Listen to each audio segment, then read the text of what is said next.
انجیل مقدس کے چیپٹر یوحنا میں ایک بہت خوبصورت بات ہے کہ اور اعتراف گناہ ہی توبہ ہے۔ اس بات کی حکمت کیا ہے؟ جب ہم اعتراف کرتے ہیں کہ ہم سے کوئی غلطی ہوئی،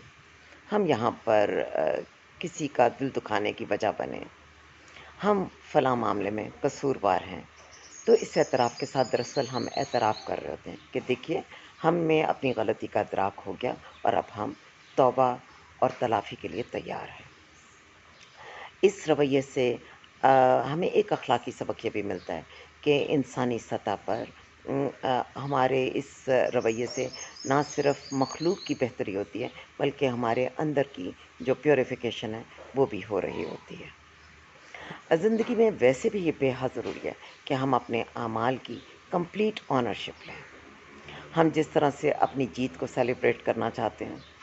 فخر سے ہم سر اٹھا کے سب کو دکھانا چاہتے ہیں جی ہم نے یہ اچیو کیا، ایسے ہی ہمیں اپنی ناکامیوں کو بھی گریسفلی قبول کرنا چاہیے۔ جہاں ہم غلط ہوں مان لینا چاہیے۔ اگرچہ یہ فیکٹ ہے کہ آج ہماری سوسائٹی میں گناہ یا غلطی کرنا اتنا بڑا جرم نہیں ہے جتنا اس کا اعتراف کرنا یا اس کی معافی مانگنا، لیکن پھر بھی یہ اعتراف ہمیں کرنے میں کوئی حرج محسوس نہیں ہونا چاہیے، اس لیے کہ اگر آپ مضبوط ہیں اور وہ کیا ایک ہم چھوٹے تو سنتے تھے اگر تم میں ہے شکتی تو زمانہ دے گا ساتھ، تو آپ میں مکمل طور پر یہ طاقت ہونی چاہیے، یہ بہت بڑی طاقت ہے کہ آپ اپنی